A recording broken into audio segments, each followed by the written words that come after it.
and welcome to the Scrappy Sisters. It's Katie here today and I have a really cool tutorial for you. I think it's cool. Anyway, it is to make a mini version of this paper purse.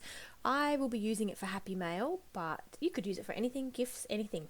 So I've pre-prepared everything, and just to make things simpler, I'm going to leave all the measurements down below, but this is a base piece which measures 9 inches by 5 inches, and I've just scored 1¼ inches in on all of the sides. And then I just snipped in on the long edge, and this is going to create almost like a box shape for the base of the purse. So you can see here I'm just putting some tape. You could use liquid adhesive, whatever you've got. I'm just using double-sided tape just to fold those ends in and stick them together, just to create, as I said, the box shape. So I have sped this tutorial up a bit, but I'm hoping that it's enough for everyone to see what I'm doing. I did get the inspiration from a page called Stamp with Shallon, so I'll link that channel down below. She did a bigger version, which I showed you at the start. I copied her for that one, and then I just thought it was a bit big for what I wanted, so I just made a mini version.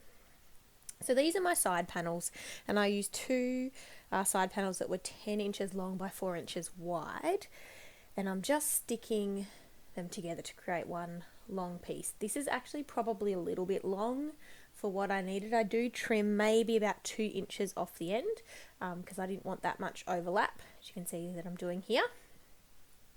But it wouldn't matter, to be honest, if you didn't cut it.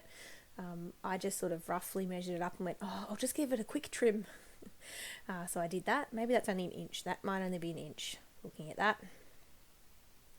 So I'm just putting some tape on the bottom of my sort of side pieces, so that will attach eventually to the base that we made before, the black base, and just some tape up the side to stick everything sort of to wrap around that side. So as you can see here, I'm only sort of half peeling off the tape. I just found it easier to sort of feed that piece of paper around the box.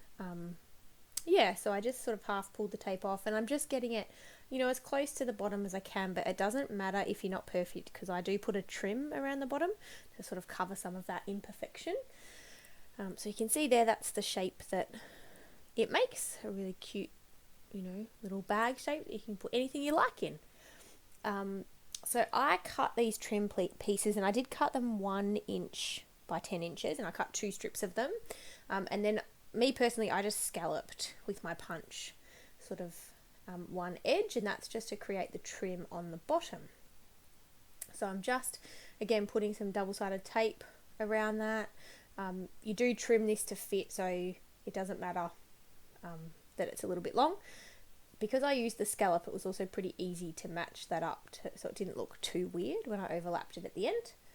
And I always found it a bit easier to start on the flat bit rather than a curve on the side. I know the join, you sort of get joins a little bit all over the place, but you really can't notice that much. And if you chose a different type of paper, you really wouldn't be able to notice at all. So you can see there, I'm just adding the trim to the bottom, and then I'm just cutting that piece of paper there, and that's all lined up. And then a little bit of the pattern paper was just hanging out the bottom, so I just got my scissors out and trimmed it up a bit, neatened up the edges, although really a regular person looking at it probably couldn't tell at all.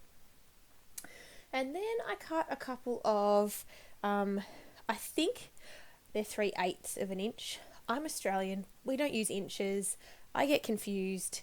It's a little piece of paper anyway, again by 10 inches, and I'm just adding that to the top so that it just kind of adds a trim to the top too. I think it looks cute like that.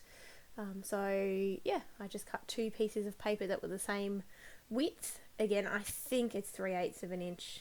I just sort of went with one that was small enough that I thought would work for this size bag. And again, I don't work in inches. And it's probably about 1/2 centimetre.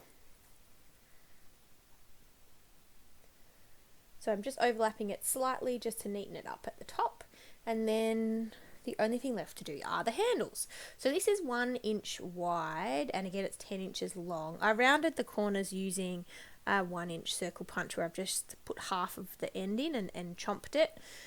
That was hard. I could probably just use my scissors. And then what I've done is folded that piece of paper in half, but not gone all the way to the end. So you can see me doing it again here. So I'm folding it in half, but I'm not going all the way to the end, so that the end can sit flat on the bag, but the handles are sort of neat. And then I use the bone folder just to give them a bit of a curve, because obviously you want the handles to be curved. So yeah, just get my bone folder out to give it a bit of a curve, and that works well. So you can see what I mean here. So the flat part, the end is flat on the side of your bag. And I'm just attaching that again with some double-sided tape. And then if you've been watching my channel for a while, you know me, I don't measure things like this. So I'm just sticking it down where I think it looks good, and I think it's about the same distance apart, and I think it works. Again, it's not perfect, but that's okay. Neither am I. So I'm just attaching the next handle on. So as I said, I personally am going to use this for Happy Mail. I am hoping I might make a little wallet as a little set to go with this that might hold my letter or some other goodies for my friend who's getting this Happy Mail. So if I do that, I promise I will do a tutorial for you. And if I do end up doing a tutorial, I will link it in the down box down below. But we'll see how we go. At this stage, I've done this. I haven't even filled it with anything yet, but when I fill it, I will show you the completed product, I promise. I just decided that I needed my handles to have a little bling on them. So in my mind, it was almost like, you know, the metal studs that sort of hold handles onto bags. That's the look I was going for. So I got some little silver enamel dots and just put 2 on each handle. I thought that was a bit cute. And once I've stuck those down, that's it. This was really simple, like so simple, but so effective. The larger bag that I showed you at the start, and I'm going to show you again so you can see a comparison. The larger bag would just be perfect for gifts, and that's definitely what I'm going to use it for. Mum, if you're watching, you'll probably get that for Christmas. But you know, it's cute.